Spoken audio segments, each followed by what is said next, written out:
Hey, hello, you're stuck in traffic with Wolf Gorlick. Couple minute riff on IT and IT security. Today, looking at how to mentor, coach, and train up the junior folks, right? The junior IT and IT security engineers, the future professionals. So this morning, I'm working out, and the guy I'm working out with says, look, when I'm doing martial arts, and I'm trying to do kicks, and I'm teaching these kids, you know, I'm able to kick very high. The kids try and kick just as high, and then they fall over. Again and again, right? And it occurred to me, it's really a good metaphor for working with junior folks. You know, you just don't want to say, hey, look, be like that senior guy over there and go do that amount of work and kick that high. And they go and do it and they fall, right? And you're like, ah.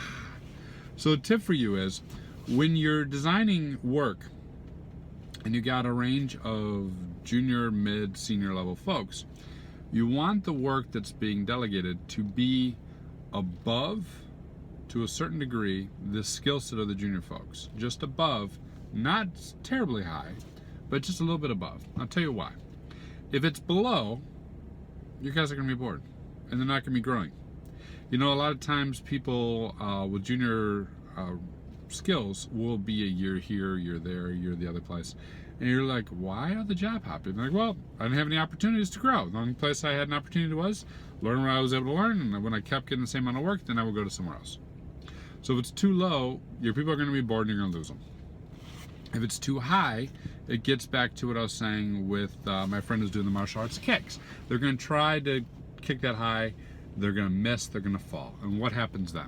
It's going to be bad for their confidence. It's going to be bad for their self-image. It's going to be bad for the image of the team, the customers, both internal and if it's consulting, external, right? If it's too high and they fail, because they will, because it'll be too high, that's not good.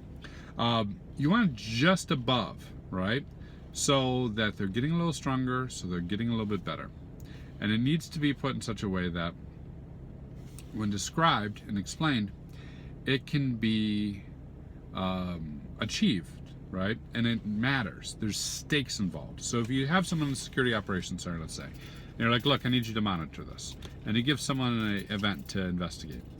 A, figure this out. What could be breached? This is serious. B, here's the things you do know, which is maybe 80% of it. Here's the things you don't, which is probably 20%. I need you to learn these other 20%.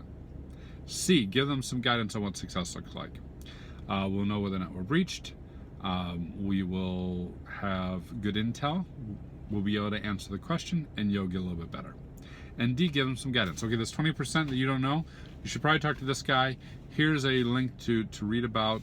Wireshark has some great tutorials if you want to pull down the packets and look at it that way. Right?